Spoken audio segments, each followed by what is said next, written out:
Hello students, welcome to Babanomics channel. Dear students, इस video में मैं बताऊंगा how to prepare macro economics for board exams. Students, first unit national income accounting, it carries 10 marks.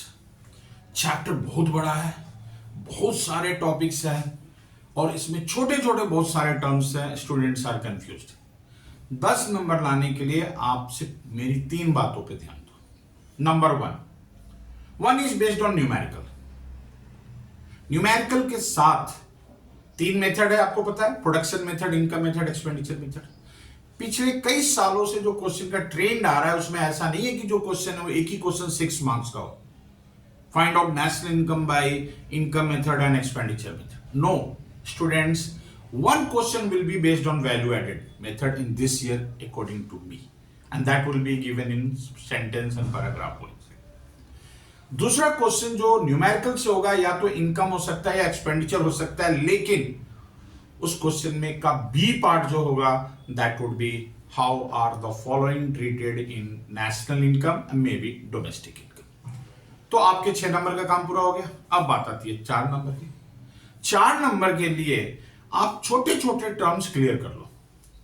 Number 1, concept of depreciation, concept of NIT, concept of NFIA. By the way, अगर आप ये term नहीं जानते हो तो आप national income नहीं कर सकते हो। अगर आपको नेशनल इनकम निकालना आता है, if you know how to find GDP and welfare, यानी क्वेश्चन सेटर इसके बिना क्वेश्चन को कभी भी नहीं बनाएगा। यानी इस टॉपिक से क्वेश्चन आना ही आना है स्टूडेंट्स। तो आपको 3 चीज अच्छी तरह से आनी चाहिए। What is nominal GDP, nominal GDP को कैसे मेजर किया जाता है। What is real GDP, real GDP को कैसे मेजर किया जाता है। And what is the formula of GDP deflator. तो मे बी एक क्वेश्चन न्यूमेरिकल से हो सकता है, छोटा क्वेश्चन, लेकिन जो why is GDP not considered as the good indicator of economic welfare, इसमें 3 लिमिटेशंस हैं। The most important limitation is called externalities. अगर आप इतना टॉपिक जानते हो, आराम से नेशनल इनकम अकाउंटिंग का 10 नंबर का पेपर क्वेश्चन आराम से कर सकते। Okay students, then come to the next topic, next unit, that is called money and banking. Students, money and banking में money and banking, so 6 marks का ये chapter है। 6 मार्क्स में 1 question must be asked from money topic and 1 question must be asked from banking. Students, money से जो most important topic बनता है measures of money supply. इसके 3 कंपोनेंट, इन तीनों कंपोनेंट को कर लोगे आप। जो बैंकिंग की बात आती है तो बैंकिंग में there are 2 types of bank. One is called commercial bank and other is called central bank. Commercial bank से जो मोस्ट इंपॉर्टेंट टॉपिक है that is called credit creation of commercial bank, that is also known as deposit multiplier.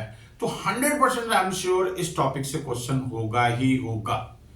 The next is called function of central bank. So students, credit control by central bank, इस topic को हमें determination of income and employment में भी पढ़ना है। इसलिए आप central bank का जो अदर फंक्शन है that is known as first issue of currency, bankers bank, banker to the government, इन तीनों को आप याद कर लोगे।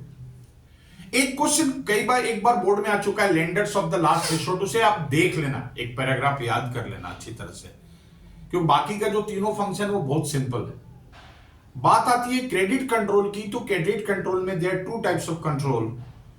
One is called quantitative control, other is called qualitative control. So how this controls are used to control money supply. If money supply is high, that means inflation. So how are they used for controlling inflation and how are they used for controlling deflation. Now come to the next topic, that is called government budget and the economy. Students, this chapter also, this unit also carries 6 marks. बड़ा simple है यार, एक question objectives of budget से होगा ही होगा, ये मान के चलना आप, कोई भी ऑब्जेक्टिव। लेकिन क्वेश्चन सेटर वो ऑब्जेक्टिव डायरेक्ट नहीं पूछेगा, कोई भी सिचुएशन दे देगा। उज्ज्वला योजना, फूड सब्सिडी, कोई भी आपको एक कंसेप्ट दे देगा गवर्नमेंट का। आपको यह बताना है कि इसमें गवर्नमेंट की कौन सी बजट पॉलिसी इंप्लीमेंट हो रही है और ये क्या एडवांटेजेस। दूसरा क्वेश्चन जो बनता है that is called numerical based on revenue deficit, fiscal deficit and primary deficit.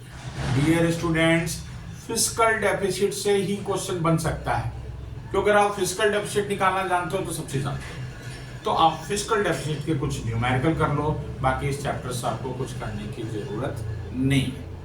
Next unit is determination of income and employment. Dear students, ये थोड़ा बड़ा टॉपिक है, 12 नंबर का है, इसमें क्वेश्चन भी थोड़े ट्विस्टेड होते हैं, न्यूमेरिकल भी होते हैं, पर आप मेरी बात ध्यान से सुनो। एक क्वेश्चन ग्राफ बेस्ड होगा, आपसे ग्राफ दिया होगा, उसमें आपको बताना पड़ेगा डिस सेविंग क्या है, ब्रेक इवन पॉइंट क्या है, एपीसी कहाँ इक्वल है, इक्विलिब्रियम पॉइंट क्या है। ये बुक्स में बहुत सारे 2-3 ग्राफ दिए हुए हैं, आप ग्राफ को देख लो अच्छी तरह से, क्लियर हो जाएगा। दूसरा क्वेश्चन इन्वेस्टमेंट मल्टीप्लायर से जरूर होता है, हर साल क्वेश्चन सेटर इन्वेस्टमेंट मल्टीप्लायर से क्वेश्चन देता है। क्वेश्चन में या तो के की वैल्यू निकालनी होती है, या चेंज इन इनकम निकालना होता है, या चेंज इन इन्वेस्टमेंट निकालना होता है। आपको एमपीसी गिवन होगा, एमपीएस गिवन होगा, दोनों में से कोई ना कोई एक चीज गिवन होगा। अगर आप के की फॉर्मूला जानते हो तो आराम से क्वेश्चन निकाल लोगे, लेकिन साथ के साथ आप प्रोसेस ऑफ इन्वेस्टमेंट मल्टीप्लायर जो क्रेडिट क्रिएशन की तरह है, एक शेड्यूल भी करना सीख लेना, ठीक है।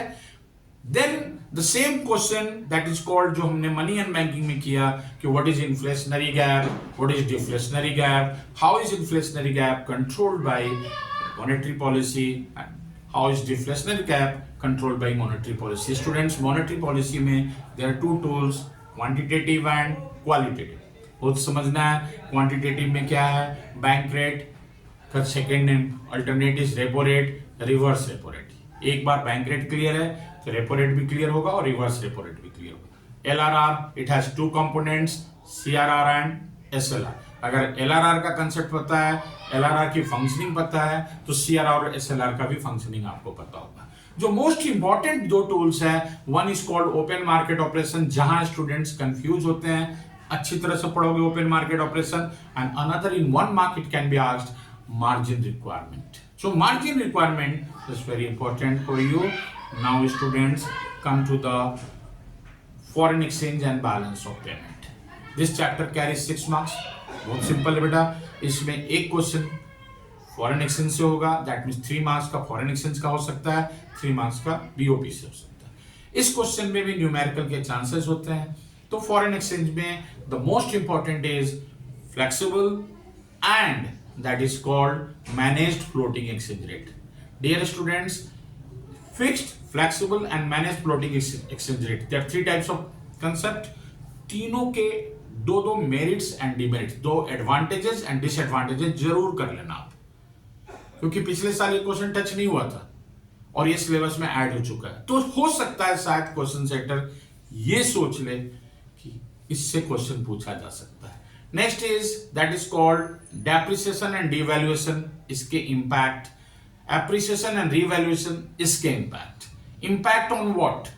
Impact on exchange rate, impact on balance of trade, impact on balance of payment, impact on national income, and impact on that is called official reserve transactions.